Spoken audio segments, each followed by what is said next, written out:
अंतर्राष्ट्रीय परमाणु ऊर्जा एजेंसी का ईरान पर एक बहुत बड़ा दावा। इस समय की बड़ी खबर, ईरान के अराक में नहीं मिली कोई परमाणु सामग्री। आईएईए ने ईरान को लेकर बड़ा बयान दिया है। अराक में रेडिएशन का खतरा नहीं है। अराक पर इजराइल ने किया था हमला। अब आईएईए ने यह बड़ा बयान दे दिया है कि अराक में कोई परमाणु सामग्री मौजूद नहीं है, किसी भी तरीके के रेडिएशन का कोई खतरा नहीं है।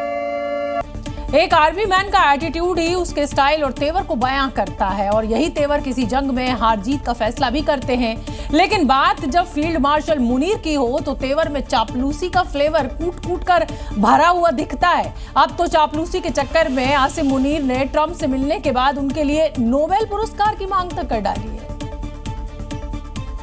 लेकिन मुनीर की ये चापलूसी क्यों? इसके पीछे कई कारण हो सकते हैं। क्या मुनीर ट्रंप की चापलूसी कर पाकिस्तान पर कब्जा चाहते हैं? क्या ट्रंप ने बदले में मुनीर को पाकिस्तानी सत्ता सौंपने का वादा किया है?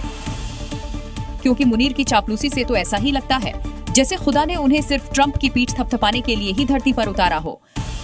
मुनीर का कहना है कि ट्रंप ने भारत पाकिस्तान के बीच परमाणु युद्ध टाल दिया, इसीलिए ट्रंप को शांति का नोबेल मिलना चाहिए। अब जरा सीन पर गौर कीजिए। ट्रंप ने मुनीर को व्हाइट हाउस बुलाया। अंदर क्या हुआ अंदाजा लगाइए।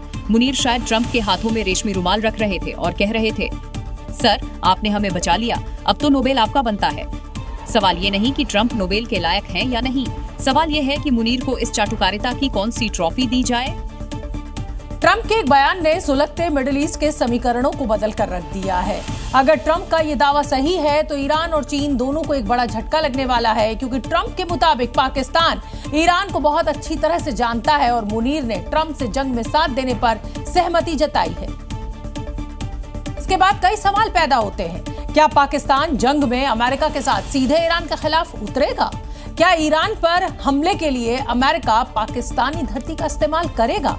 तीसरा अहम सवाल कि क्या पाकिस्तानी एसेट और एयर स्पेस से अमेरिका ईरान पर कहर बरपाएगा? क्योंकि अमेरिकी प्रेसिडेंट ट्रंप के बयान से तो ऐसा ही लगता है। ईरान के लिए पाकिस्तान की जरूरत अमेरिका के लिए रणनीतिक तौर पर भी गेम चेंजर है, क्योंकि पाकिस्तान ईरान सीमा लगभग 909 किलोमीटर लंबी है। तेहरान पाकिस्तान बॉर्डर से करीब 1400 से 1500 किलोमीटर दूर है। इस दूरी को मिसाइलों या फाइटर जेट्स से कुछ ही मिनटों में तय किया जा सकता है। यानी पाकिस्तानी सपोर्ट मिला तो अमेरिका ईरान को 3 फ्रंट पर उलझा देगा। ईरान को पश्चिम में इजराइल, दक्षिण में गुल्फ और पूर्व में पाकिस्तान से खतरा हो जाएगा। 3 तरफा मोर्चा ईरान की उसकी सैन्य तैयारी को तोड़ सकता है। वहीं अमेरिका के लिए भी पाकिस्तानी एसेट और एयर स्पेस गेम चेंजर साबित होंगे, क्योंकि अमेरिका को सीधे पाकिस्तान के रास्ते ईरान तक पहुंचने का शॉर्टकट एयर रूट मिल जाएगा। अमेरिकी फाइटर जेट और बॉम्बर को सऊदी या कतर की जगह पाकिस्तान से कम ईंधन और कम समय में स्ट्राइक करने का मौका मिलेगा। यानी पाकिस्तान अगर अमेरिका को अपनी एयर स्पेस दे देता है और ईरान के खिलाफ खुला स्टैंड लेता है तो ये युद्ध का डायरेक्शन और स्पीड दोनों बदल सकता है। लेकिन मुनीर एंड कंपनी चीन के टुकड़ों पर भी पलती रही है। अगर ऐसा किया तो पाकिस्तान को जिनपिंग और पुतिन का कहर झेलना पड़ सकता है। Zee News.